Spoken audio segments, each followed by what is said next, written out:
सवाल ये है कि आप कोर्ट डंडों से चलेगा या कलम से चलेगा? ये तो सरकार से पूछो ना, सुप्रीम कोर्ट से पूछिए, ये केंद्र सरकार से पूछिए। क्या ये मध्य प्रदेश सरकार, सुप्रीम कोर्ट, केंद्र सरकार सक्षम नहीं है कि ऐसे एलिमेंट्स हो वो कंट्रोल कर सके? मध्य प्रदेश में सरकार बीजेपी की, केंद्र में सरकार बीजेपी की, सारे संस्थाओं पे तुम्हारा कब्जा, पुलिस तुम्हारा, प्रशासन तुम्हारा, तब भी लाठी लेकर कोर्ट में बैठना पड़ रहा है। जब एक लाठी से गांव हाँकते थे, अब कोर्ट में ही लाठी लेकर बैठना पड़ रहा है। तो ये तो मैं इसको अच्छा संकेत मानता हूँ।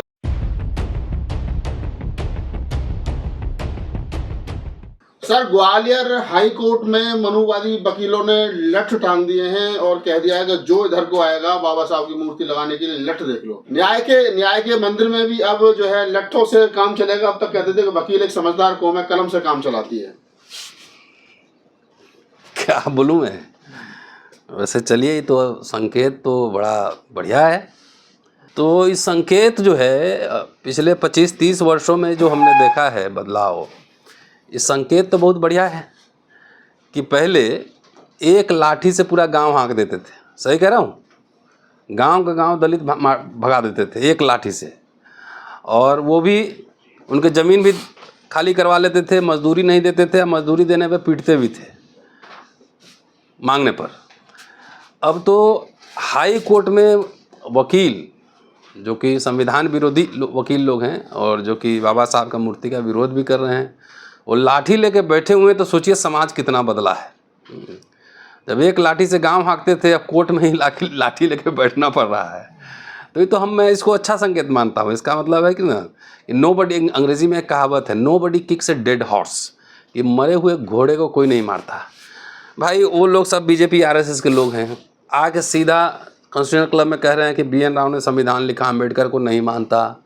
मध्य प्रदेश में सरकार बीजेपी की, केंद्र में सरकार बीजेपी की, सारे संस्थाओं पे तुम्हारा कब्जा, पुलिस तुम्हारा, प्रशासन तुम्हारा, तब भी लाठी लेकर कोर्ट में बैठना पड़ रहा है। मैंने देखा नहीं, आजकल मैं किताब में बिजी हूँ, तो कहाँ कितना लाठी रखा है नहीं रखा मैं नहीं जानता, लेकिन अगर आप कह रहे हैं वो सही है, कई लाठियां टांगी हैं दीवारों पर। हाँ, तो अब वही तो मैं कह रहा हूँ कि एक गांव, जब गांव के गांव खाली एक लाठी से हमने देखा है। तो ये भी तो वही कर रहे हैं ना सर, डराने की कोशिश है ना ये भी। नहीं, आप बात नहीं समझे। अब हाई कोर्ट में वकील जो कि संविधान विरोधी, अम्बेडकर विरोधी हैं, उनकी सरकार, प्रशासन, सब कुछ उनका ही है, तब भी लाठी लेके बैठना पड़ रहा है। इसका मतलब रेसिस्टेंस है ना, ये इसको ऐसे समझिए, रेसिस्टेंस है ना, प्रतिरोध है ना, लोगों का उबाल है ना। तो ठीक है, लेकिन बाबा साहब तो बोले थे ना, बार बार मैं तो पढ़ रहा हूँ, कहता हूँ, तो मेरी लोग बात मानते नहीं, ना समझते हैं, कि सवर्ण हिंदू तुम्हें प्रताड़ित करेंगे, हर तरीके से प्रताड़ित करेंगे, तो इसके लिए तैयार हो जाओ। और अभी मैं पढ़ रहा था, अक्टूबर 1951 का पंजाब लुधियाना जालंधर में भाषण है बाबा साहब का, कि अगर तुम्हारे सच्चे प्रतिनिधि नहीं चुने गए, रिपीट कर रहा हूँ, कि तुम्हारे सच्चे प्रतिनिधि नहीं चुने गए तो स्वाधीनता एक ढोंग बन के रह जाएगी। क्या रह जाएगी? आज़ादी एक ढोंग बन के रह जाएगी। अब हमसे तो आप पूछ रहे हैं, मैं तो कह ही दे रहा हूँ, बाकी 131 सांसद बैठे हुए हैं।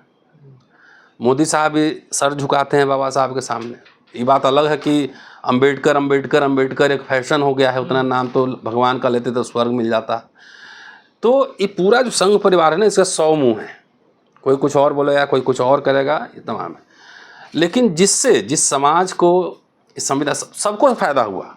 अगर वो वकील जो कोट पहन के बैठा हुआ है, अगर ये संविधान नहीं होता, ये न्यायपालिका नहीं होती, तो पंचायत गांव के पीपल के पेड़ के नीचे करता ना। जो मोटे रकम ले रहे हैं, जो मर्सिडीज में चल रहे हैं, वो मर्सिडीज भी उनको संविधान की वजह से मिली। सर, सवाल ये है कि आप कोर्ट डंडों से चलेगा या कलम से चलेगा? ये तो सरकार से पूछो ना, सुप्रीम कोर्ट से पूछिए, ये केंद्र सरकार से पूछिए। क्या ये मध्य प्रदेश सरकार, सुप्रीम कोर्ट, केंद्र सरकार सक्षम नहीं है कि ऐसे एलिमेंट्स हो वो कंट्रोल कर सके?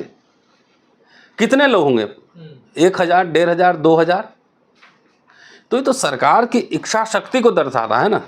लेकिन मैं ये भी कहना चाहूँगा कि जो लोग बाबा साहब के नाम पे राजनीति करते हैं, जिनको MP बनना है, मंत्री बनना है, सांसद बनना है, PM बनना है, CM बनना है, हमको लगता है उनको इन सवाल पे गंभीरता से सरकार से सवाल पूछना चाहिए। ठीक है, और ये तो पूरे दुनिया भर में मैसेज आ रहा होगा कि हाई कोर्ट में लाठी लेके बैठे हुए हैं। अगर ऐसा है तो वकील लाठी लेके बैठ रहा है, और इसको मैं अटपटा नहीं मान रहा हूँ। ये सब डॉक्टर अंबेडकर ने सब लिखा था। तुम्हारे साथ क्या क्या हो सकता है। देखिए, अमेरिका में ब्लैक की लिंचिंग कब शुरू हुई? अमेरिका में जब वो गुलाम था तब नहीं हुई, जब आज़ादी मिली और सीना तान के चलने लगा रोड पर, तब उसकी लिंचिंग शुरू हुई। तो दलितों की लिंचिंग कब हो रही है? सीना तान के अब बोल रहा है अम्बेडकर की मूर्ति लगेगी। आज से 25 साल पहले कोई कल्पना कर सकता था? नहीं कर सकता था ना ऐसे बोलने का। अब तो बोल रहा है ना, कम से कम बोलने पे लिंचिंग पिटाई हो रही है ना। तो कोई बात नहीं, तभी बोल रहा है ना। अब तो नेताओं को इन पॉलिटिकल पॉलिटिक्स हो रहा है सीधा, कि बाबा साहब और संविधान को नल एंड वॉइड कर दो। और जिसका नाम ले रहे हो यार, BN राव का, कम से कम उसी को तो पढ़ लो ढंग से। उन्होंने तो हिंदू विधि से शादी भी नहीं की थी। उन्होंने तो Hindu code bill, Rao commission बना था बाकायदा, है महिलाओं के अधिकार के लिए, उसको भी तो पढ़ लो ठीक से। तो BN राव एक बहाना है बेसिकली। ये पूरा एजेंडा है अंबेडकर के पूरे कंट्रीब्यूशन को मिटाना है, संविधान को मिटाना है, इंडियन रिपब्लिक पर खतरा है। ये घटना नहीं लाठी लेकर कोर्ट में बैठना है, ये पूरा समझो सॉवरेंटी पे हमला है। भारत की संप्रभुता, राज्य के जो अधिकार हैं, जो पावर, उसके ऊपर हमला हो रहा है। ये जो BN राव का आजकल समर्थन कर रहे हैं, कह रहे हैं संविधान निर्माता कर, ये BN राव की खुद किताब पढ़ लेंगे तो खुद शर्मिंदा हो जाएंगे क्या? मेरे पास क्या रखा हुआ है? इतना मोटा किताब, इसी पे माइक रखा हुआ है। BN राव के ऊपर ही किताब रखा हुआ है। तो इन्होंने किताब पढ़ी नहीं? नहीं, एकदम नहीं पढ़ा है। बिना पढ़े वो जितने लोग बोल रहे हैं, आप जितने वीडियो सुने होंगे, आप मुझे ये बता दें किसी ने कोई रेफरेंस दिया है? कोई किताब के बारे में कुछ बोला है कि इस पेज नंबर पे है? आपने मेरे कितने वीडियोस देखे होंगे, मैं पेज नंबर खोल खोल के बता देता हूँ।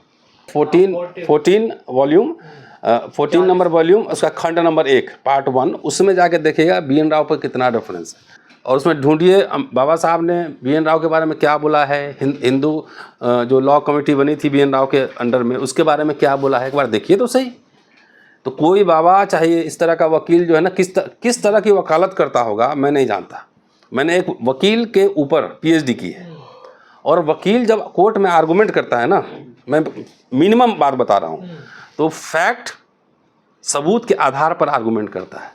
और ये लोग पूरा माहौल बना रहा है, अभी टेस्टिंग कर रहा है कि इस पे लोग रिएक्ट कर रहा है कि नहीं कर रहा है। ये इन्होंने ऊपर की हेडिंग पढ़ ली है वो।